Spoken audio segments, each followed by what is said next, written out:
Hello everyone, स्वागत है आप सभी का स्टडी राइज यूट्यूब चैनल पर। तो हमारी यूपी टीजीटी पीजीटी राजनीति शास्त्र की क्लासेस चल रही हैं। ये है प्रैक्टिस सेट नंबर 50।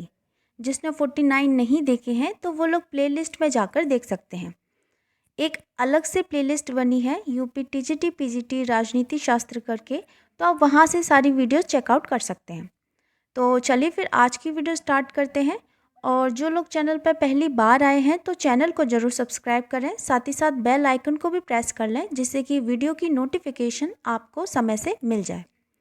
तो जो आज हमने जो टॉपिक लिया है ये लिया है राजनीतिक दर्शन में। जो सब टॉपिक है ये है अधिकार, क्योंकि जो राजनीतिक दर्शन है इसमें बहुत सारे सब टॉपिक आ जाते हैं, जैसे भारतीय एवं पाश्चात्य राजनीतिक सिद्धांत, ये हमने कवर कर लिया है। नेक्स्ट है अधिकार, फिर है तुलनात्मक राजनीति, है ना, व्यवस्थापिका, कार्यपालिका, न्यायपालिका, संघवाद, निर्वाचन प्रणाली, ये सभी इसी टॉपिक के अंतर्गत आ जाते हैं। तो इनको हम टॉपिक वाइज सारा कवर करेंगे। और फिर आज की वीडियो स्टार्ट करते हैं। तो टॉपिक है ये है हमारा अधिकार। तो इसमें आज का हमारा पहला क्वेश्चन है, निम्नलिखित में से किस एक अधिकार को विधिक सामर्थ्य प्राप्त नहीं है? ठीक है, नैतिक अधिकार, नागरिक अधिकार, राजनीतिक अधिकार या फिर मौलिक अधिकार। तो क्वेश्चन क्या बोल रहा है हमसे, इसमें से कौन सा एक ऐसा अधिकार है जिसको विधिक सामर्थ्य प्राप्त नहीं है? तो बताइए इसमें सही आंसर क्या हो जाएगा। तो इसमें देखो जो सही आंसर है ये है ऑप्शन नंबर ए, नैतिक अधिकार। ठीक है, नैतिक अधिकार व्यक्ति के अंतःकरण और समाज की नैतिक चेतना पर आधारित होते हैं, ना कि राज्य ना तो इस विषय पर कानून बना सकता है और ना ही कोई दिशा निर्देश जारी कर सकता है। इसलिए जो नैतिक अधिकार है इसको विधिक सामर्थ्य प्राप्त नहीं है। तो इसमें जो राइट आंसर है ये है option number A. Next question के बढ़ते हैं, क्वेश्चन नंबर सेकंड। कर्तव्य का पालन कीजिए और अधिकार आपको स्वयं ही मिल जाएंगे, यह कथन किसका है? वाइल्ड का है, महात्मा गांधी का है, पंडित नेहरू का है या फिर लास्की का है? तो ये वाला जो कथन है ये मोस्ट इम्पॉर्टेंट कथन है। तो देखिए इसमें क्या है, कर्तव्य का पालन कीजिए और अधिकार आपको स्वयं ही मिल जाएंगे, ये कथन किसका है? ये है option number B, Mahatma Gandhi का। किसका कथन है? महात्मा गांधी जी का कथन है। तो अधिकार और कर्तव्यों के पारस्परिक संबंध के बारे में गांधी जी का विचार था कि अधिकांशतः लोग अधिकारों की बात तो करते हैं लेकिन कर्तव्यों की नहीं। आगे वे कहते हैं कि मैंने अपनी जो उनकी माँ है उनसे सीखा कि आप अपने कर्तव्यों पर ध्यान दें, अधिकार स्वतः ही प्राप्त हो जाएंगे।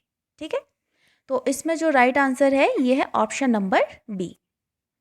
अच्छा, अगला क्वेश्चन है क्वेश्चन नंबर 3।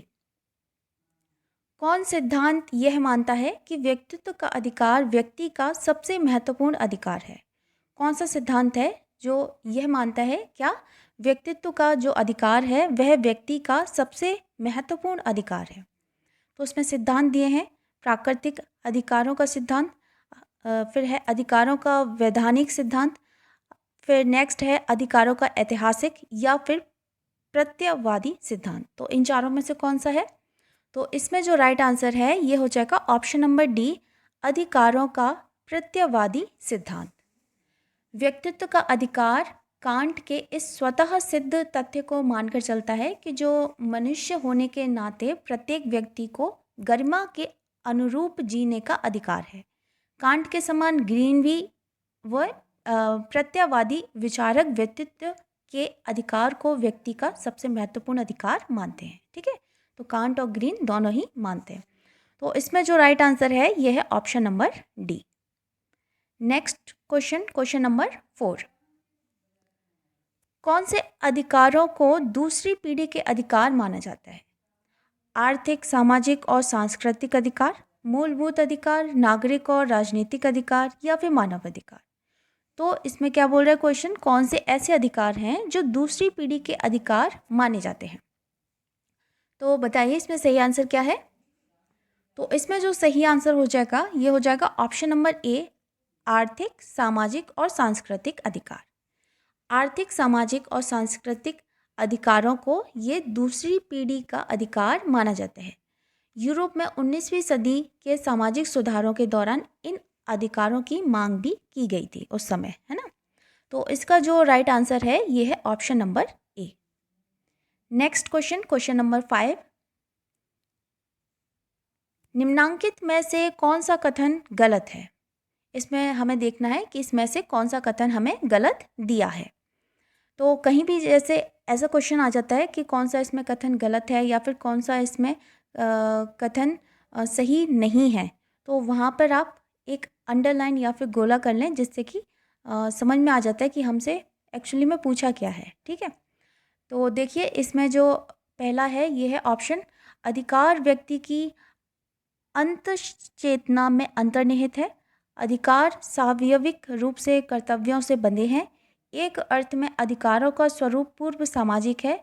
चूंकि अधिकार मात्र अमूर्त इकाई नहीं है, इनके क्रियान्वित किए जाने की आवश्यकता है। तो इसमें क्या है कि कौन सा इसमें जो कथन दिया है वह गलत है।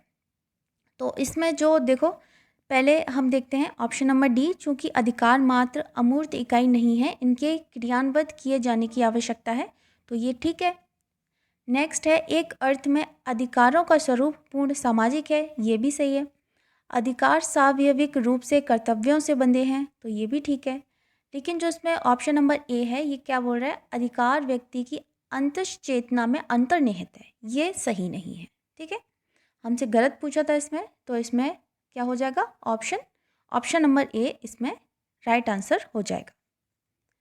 अच्छा, नेक्स्ट क्वेश्चन की ओर बढ़ते हैं, क्वेश्चन नंबर 6। ग्रीन के अनुसार निम्नलिखित में से कौन सा प्राकृतिक अधिकारों का स्रोत है। राज्य है, समाज है, सामाजिक चेतना है या फिर विधि है। तो ग्रीन के अनुसार पूछा है कि इन चारों में से कौन सा प्राकृतिक अधिकारों का स्रोत है। तो देखो इसमें जो ग्रीन ने बताया है, तो इसमें जो प्राकृतिक अधिकार का स्रोत है वह हो जाएगा ऑप्शन नंबर सी, सामाजिक चेतना। ग्रीन प्राकृतिक अधिकारों को इसलिए स्वीकार करते हैं कि वे व्यक्तित्व के निर्माण की आवश्यक दशाएं हैं, ना कि समाजहीन प्राकृतिक अवस्था में प्राप्त अधिकार जैसा कि लोग मानते थे। ग्रीन प्राकृतिक अधिकारों का आधार सामाजिक चेतना को मानते हैं। यह सार्वजनिक नैतिक चेतना है जिसमें सामान्य हित की धारणा का समावेश होता है। तो इसका जो राइट आंसर है ये हो जाएगा option number C. Next question, question number 7। और जो भी बच्चे चैनल पर पहली बार आए हैं तो चैनल को जरूर सब्सक्राइब कर लें।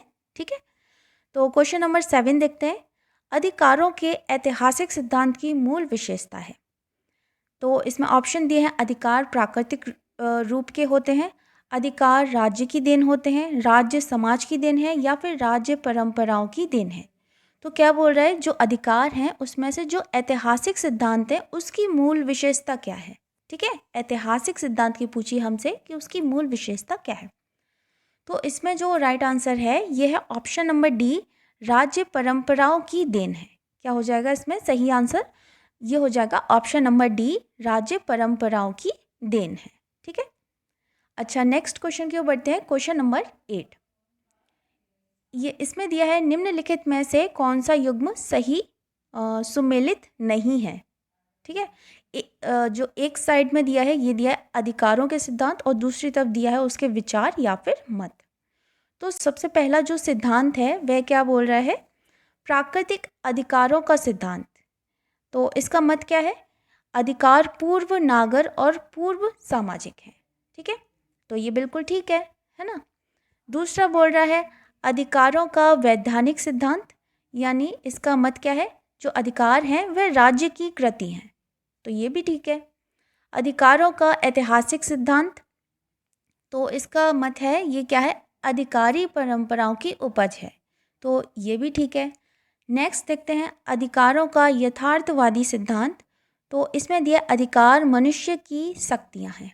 ठीक है, तो इसमें जो ऑप्शन डी है ये इसमें सही नहीं है। ठीक है, हमसे पूछा भी यही था, क्या पूछा था, हमसे पूछा था कि इसमें से कौन सा युग्म सुमेलित नहीं है। तो इसमें सही आंसर क्या हो जाएगा, ऑप्शन नंबर डी, यानी कि जो अधिकार हैं यथार्थवादी सिद्धांत नामक कोई सिद्धांत कभी प्रतिपादित नहीं किया गया है और ना ही इस पर कोई विचार प्राप्त है, इसलिए इसमें सही आंसर क्या हो जाएगा, option number D. Next question की ओर बढ़ते हैं, क्वेश्चन नंबर 9, निम्नलिखित में से किसने अधिकारों को निजी तथा सार्वजनिक अधिकारों में विभाजित किया है? किसने अधिकारों को निजी और सार्वजनिक अधिकारों में विभाजित किया है? तो लॉक हैं, वर्क हैं, मिल हैं या फिर स्पेंसर हैं। तो कौन है इसमें से? तो ये हो जाएगा ऑप्शन नंबर डी, स्पेंसर। ठीक है, स्पेंसर का विचार है कि समान स्वाधीनता का अधिकार सभी व्यक्तियों का एक मौलिक अधिकार है। इसी मौलिक यानी कि जो प्राकृतिक अधिकार है से अन्य मौलिक अधिकारों की उत्पत्ति होती है। इन अधिकारों को स्पेंसर ने 2 भागों में विभाजित किया है। पहला कौन सा है? एक है निजी अधिकार और दूसरा है सार्वजनिक अधिकार। तो ये भी पूछ सकते हैं, है ना, कि स्पेंसर ने किन 2 भागों में विभाजित किया है। ऑप्शन दे देंगे, उसमें 4 ऑप्शन दे देंगे, तो आपको पता होना चाहिए कि कौन कौन से हैं। एक पहला निजी है और दूसरा सार्वजनिक है। तो इसमें जो सही आंसर है ये है option number D. Next question, question number 10, work किस सिद्धांत का समर्थक था? नैसर्गिक अधिकार का, ऐतिहासिक अधिकार का, कानूनी अधिकार का या फिर नैतिक अधिकार का? तो वर्क किस सिद्धांत का समर्थक था? तो ये है ऑप्शन नंबर बी, ऐतिहासिक अधिकार का। ठीक है, जो वर्क महोदय हैं वह किस सिद्धांत का समर्थन करते थे? तो ये करते थे ऐतिहासिक अधिकार का। ठीक है, तो इसमें जो राइट आंसर है ये है option number B. Next question, question number 12, किसने कहा अधिकार विवेक पर आधारित वह मांग है जिसे समाज मान्यता देता है तथा राज्य द्वारा लागू किया जाता है? टी.एच. Green, बोसांके, H.J. लास्की या फिर लॉक? ठीक है, तो किसने कहा है कि जो अधिकार है वह विवेक पर आधारित वह मांग है जिसे समाज मान्यता देता है तथा राज्य द्वारा लागू किया जाता है? तो ये कथन किसका है? ये है ऑप्शन नंबर बी, ये है बोसांके का कथन। किसका है? ऑप्शन नंबर बी, बोसांके का कथन है। तो इसमें जो राइट आंसर हो जाएगा ये हो जाएगा option number B. Next question, question number 13, निम्नलिखित में से कौन संरचनावादी नहीं है? निम्नलिखित में से कौन संरचनावादी नहीं है? तो पहला है ग्रीन, दुर्खीम, बेवर या फिर मार्क्स। तो इसमें से कौन संरचनावादी नहीं है? तो ये है ऑप्शन नंबर ए, ग्रीन। ठीक है, संरचनावादी कौन नहीं है? तो ग्रीन संरचनावादी नहीं है। तो और जो बाकी हैं दुर्खीम, बेवर तथा मार्क्स ने समाज की संरचना का विस्तार से काफ़ी सारा वर्णन किया है। तो इसमें जो सही आंसर है ये है option number A. Next question, question number 14, निम्नलिखित में से किसने कल्याणकारी राज्य की अवधारणा को प्रतिपादित किया है? हॉब्स ने किया है, लॉक ने किया है, टी.एच. ग्रीन ने किया है या फिर उपयुक्त में से सभी? तो इसमें क्वेश्चन क्या बोल रहा है? कल्याणकारी राज्य की अवधारणा को किसने प्रतिपादित किया है? तो ये किया है ऑप्शन नंबर सी, ग्रीन ने। ग्रीन ने राज्य के कार्यों की व्याख्या नकारात्मक रूप में की है, जिसमें उन्होंने कहा कि राज्य का कार्य क्या है? बाधाओं को बाधित करना है। बाधाओं को क्या करना है? बाधित करना है। किंतु इस नकारात्मक भूमिका के बावजूद भी ग्रीन ने कहा कि यदि अशिक्षा, बेकारी, भुखमरी या शराबखोरी जैसे लोगों का व्यक्तित्व नष्ट हो रहा है तो राज्य को इसे समाप्त करने का प्रयास करना चाहिए। तो इसमें जो राइट आंसर है ये हो जाएगा option number C. Next question क्यों बढ़ते हैं? क्वेश्चन नंबर 16, निम्न में से कौन सा एक कथन ग्रीन के बारे में गलत कहा गया है? ठीक है, कौन सा इसमें से एक कथन है जो ग्रीन के बारे में गलत कहा गया है? तो ऑप्शन फर्स्ट है इसमें, राज्य समाजों में एक समाज है, ग्रीन बहुलवादी है। ग्रीन के अनुसार राज्य सभी अधिकारों और समायोजनों का अंतिम स्रोत है, इसलिए वह सभी समाजों में सर्वोच्च है। या फिर ग्रीन के अनुसार राज्य की सर्वोच्चता प्राकृतिक अवस्था और संघ की प्रकृति से नियंत्रित है। तो कथन क्या है? ग्रीन के बारे में है, लेकिन इसमें क्या पूछा है हमसे कि इसमें से गलत कौन सा है? ठीक है, इसमें से गलत कौन सा है? तो इसमें से जो सही है पहले वह देख लेते हैं। तो राज्य समाजों में एक समाज है, ये ठीक है। नेक्स्ट है ग्रीन बहुलवादी है, ये ठीक नहीं है। ठीक है, यही इसमें गलत दिया है।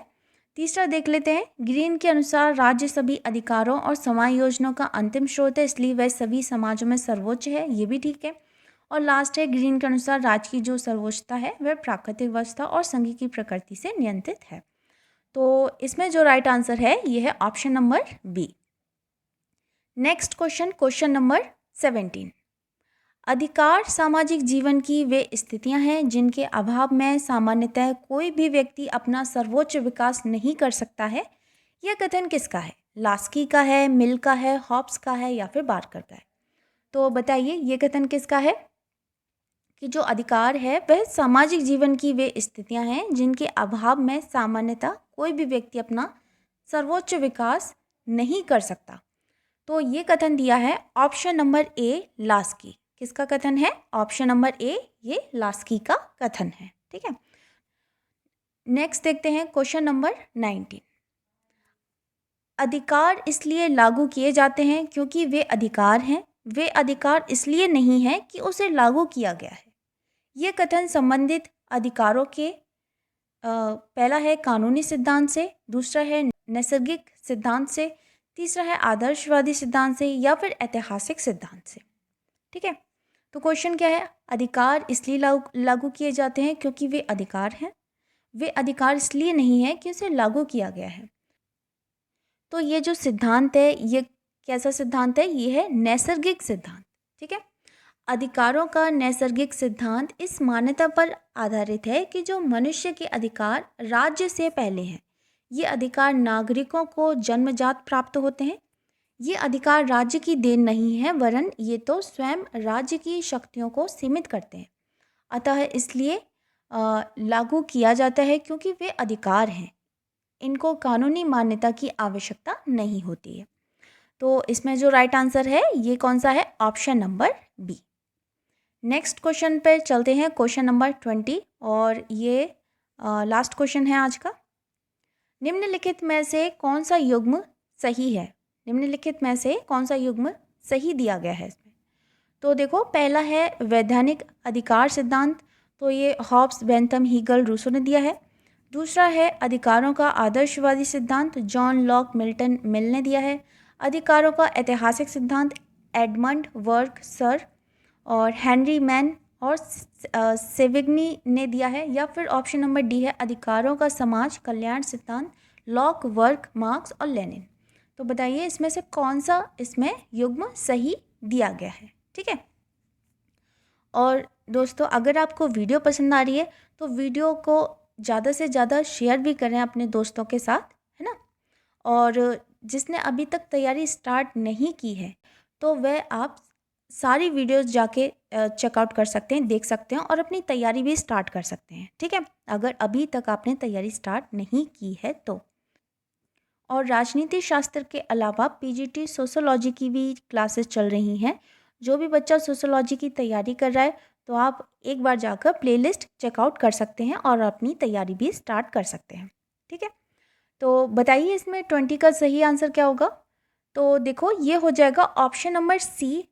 इसमें दिया है अधिकारों का ऐतिहासिक सिद्धांत, तो ये किसने दिया है? एडमंड वर्क ने दिया है। सर हेनरी मैन और सेविग्नी ने बात की है। ठीक है, किसके? अधिकारों के ऐतिहासिक सिद्धांत पर।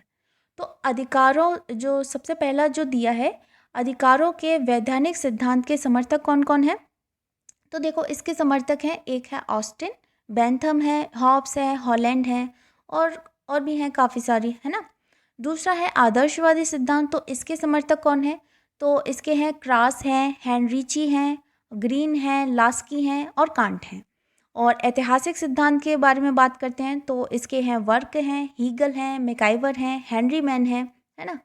तो ये सभी हैं। और फिर लास्ट है समाज कल्याण सिद्धांत के समर्थक कौन कौन है?